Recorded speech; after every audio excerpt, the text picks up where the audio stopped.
Alright everyone, today's video is about Star Wars Battlefront 2 and how to get credits, crafting materials, and star cards, specifically the star cards that you want, the fastest possible way. Now, it's no secret that this game has got a lot of negative attention recently for pay-to-win aspects and for microtransactions, but outside of that, there's another area where I feel the game really struggles, and that's progression, overall progression of the characters or classes or vehicles that you want. Now, the reason for this is because they gate everything behind these RNG random loot boxes.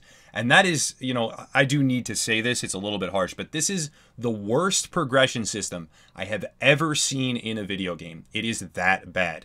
But that being said, a lot of people are still playing and having a lot of fun, and the gameplay is quite enjoyable. So you do want to find these star cards, you do want to upgrade them, and you do want to have more fun on the specific classes that you care about, and that's what this guide is for. So circumventing some of the grind, at least, in order to get the things that you want the fastest. Now, I'll spare everyone a long, drawn-out explanation right now, and I'll do the bullet points. I will explain all of this reasoning in just a couple minutes here. But the bullet points are buy exclusively hero crates. They cost a lot less than trooper crates, and while that speaks volumes as to why you're going to buy them, you get crafting parts out of them. So buy exclusively hero crates and then use all of the crafting parts that you get to buy and upgrade the specific star cards that you want. Now you're going to be earning those credits through primarily the heroes versus villains mode. You can play any other mode that you want, but heroes versus villains, you know, from the research that I've conducted, is the fastest possible way. So if you trust my judgment, if you trust my research, then that's the way you play. A ton of heroes versus villains, you get a ton of credits. You spend all of those credits only on hero crates, and then use all the crafting materials that you get from them to upgrade specifically the star cards that you want to the level that you'd like to. That's the only form of targeted progression, because everything else is RNG. Crafting parts is the real way to get the specific things that you want, and thus this method is the best. Now, there's a lot of reasons for this that I'll go over in just a second, but that's the gist of it for those that were only here for the bullet points. The specific reasons for this go very, very deep. Number one, due to credit gain, heroes versus villains is the best because of the time length, the average time length of the games. If you're playing something like Galactic Assault and you only go through one stage, let's say you're defending and you do a really good job defending, you will get a severely diminished amount of credits than if you were to, say, go through 3 or 4 phases and fail the first 2 or 3 times and then end up spending more time in the match. You'll get a lot more credits if you do that. It's not just tied to score, it's also heavily tied to how long you spend in that game compared to how long the game mode can possibly go. Starfighter Assault is a little bit shorter, but you know, it still takes a while. Strike is pretty short, but still takes some time, and Blast as well.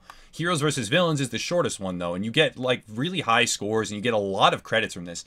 So even in a game that could last about the same amount of time as a Galactic Assault, where you won on the first wave, you'll receive about 4 times the credits, because it didn't take as long, but compared to how long the game normally goes, it did.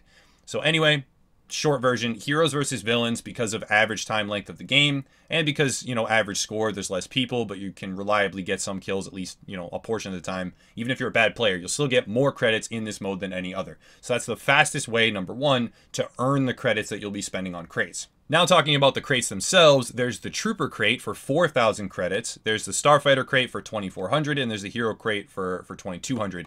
The Trooper crate for 4,000 credits, you should never ever purchase this crate. I do not know why it costs 4,000. Whoever came up with that number is just, it blows my mind, right? Hero crate for 22, Starfighter for 24, and then Trooper for 4,000 doesn't make any sense. And if you read the definition, the crate contains 1 or 2 Trooper cards, not 2, 1 or 2. So you can very easily just get 1 Trooper card for this way inflated cost, 1 other item, which is random, could be anything, and crafting parts.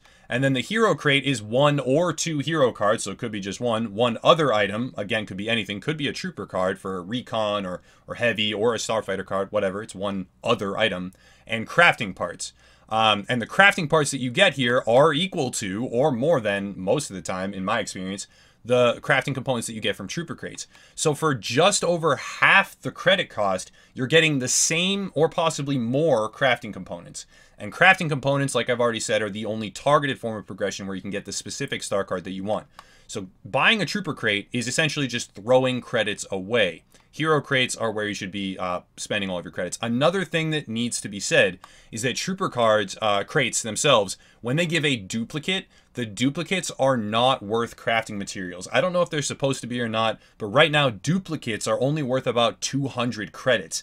That's worthless. You're spending 4,000 on a crate, and even if you get a duplicate card, which is very likely if you start to spend mass quantities of credits on these crates, since there's not that many trooper cards, you're just going to be getting some credits back. So this is a completely worthless crate that you should never spend any money on at all. Hero crate is where it is, and use the crafting parts. That's really all that needs to be said. I could go further in depth and stretch the video and draw it all out, but honestly, there's no need for that.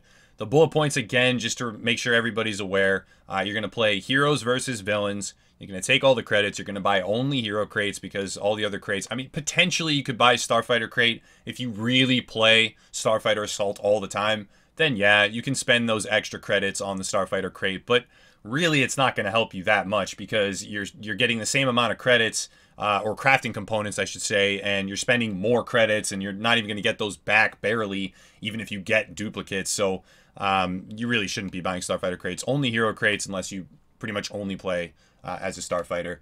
Buy those, use the crafting components to craft the specific cards that you want, because it does take a mass amount of crafting components to get them from rank 3 to rank 4 especially.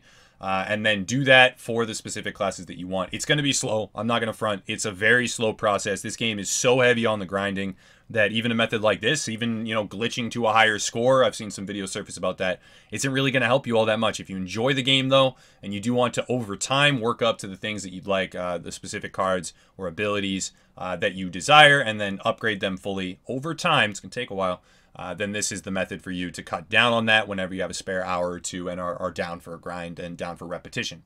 That's it, guys. Not going to drag it on any further. Thank you for watching. Check out the links down below if you want to support. And as always, have a nice night.